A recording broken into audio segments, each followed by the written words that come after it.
The medical appointment is over. The treatment is complete. Personal belongings are packed up, and the patient is ready to go home. But the ride hasn't arrived. Instead of resting, a vulnerable person is left waiting in an empty discharge lounge, wondering if they've been forgotten. This happens every day in healthcare, and it usually revolves around a specific type of transport, the will call NEMT ride. Unlike a scheduled pickup set for a specific hour, a will call ride is a return trip that doesn't have a fixed time. A designated person simply contacts the transportation provider when the patient is ready to leave. There is a very valid clinical reason this system exists. Healthcare doesn't follow a precise timetable. A routine 10 o'clock appointment might end at 10:45, or a physician might order another test and hold the patient until 1:30. Scheduling a fixed return trip too early guarantees the driver will arrive before the patient is medically cleared to leave. Will call service offers the exact flexibility these unpredictable situations require. But when that flexibility operates without a structured coordination system, it quickly degrades into uncertainty. A ride request devolves into a vague instruction to wait indefinitely and hope a vehicle eventually becomes available. Without clear ownership and active communication, a logistical tool designed to help patients becomes an anxiety-inducing waiting game, leaving them stranded exactly when they need a safe transition the most. The root cause of this breakdown is something we call the ownership gap. Take a look at this communication web. You have a nurse, a discharge planner, a caregiver, and a transportation dispatcher. They are all involved in the process, but there are no actual lines connecting them. No single named person is explicitly responsible for the transportation follow-up. Because of this, instructions rely on vague phrases like, "Call us when they're done." The nurse assumes the discharge planner called. The planner thinks the caregiver handled it. In reality, the dispatcher never received the activation request, but everyone assumes the vehicle is on its way. This oversight hits the healthcare facility hard. Unclaimed patients occupy valuable treatment and discharge space much longer than expected, creating severe congestion.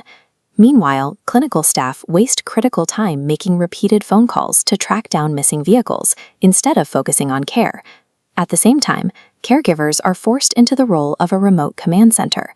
Even if they are at work or managing a household, they are the ones constantly calling brokers and health plans, trying to figure out if a ride was ever actually requested for their loved one. On the transportation side, dispatchers are suddenly hit with unpredictable surges of urgent will call requests, scrambling to allocate vehicles. And when a driver finally does arrive, they face misdirected frustration from the patient and family for a delay they had no control over. A single missing link in accountability forces all of these distinct groups, the facility, the caregiver, the dispatcher, the driver, and the patient, into a chaotic, highly reactionary state. Beyond the communication gaps, the timeline of a will call ride is incredibly fragile. One major error is premature activation. A facility might call for the ride before discharge orders are signed or prescriptions are filled. The vehicle arrives, but the patient cannot medically leave yet. The driver has to move on to other passengers, and the ride is canceled. The opposing error is late activation. This happens when coordination only begins once the patient is literally rolling toward the exit doors.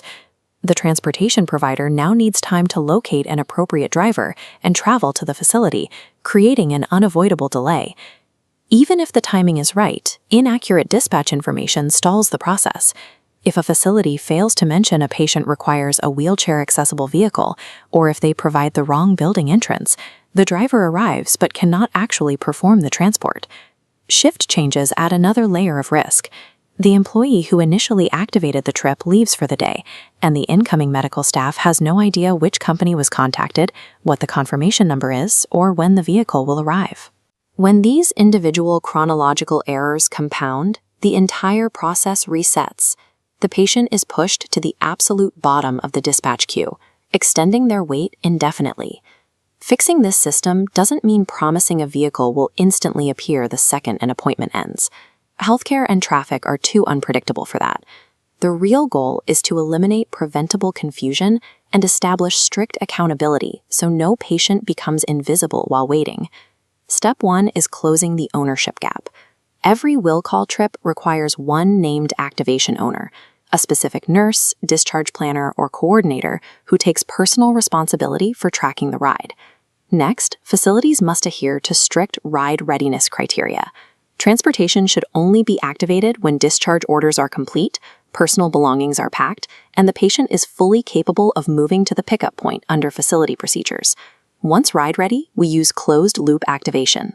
On this timeline, an activation signal goes out. The loop closes only when a confirmed timestamp loops back from the provider. Then, the provider sets an estimated arrival window, placing scheduled update markers on the timeline.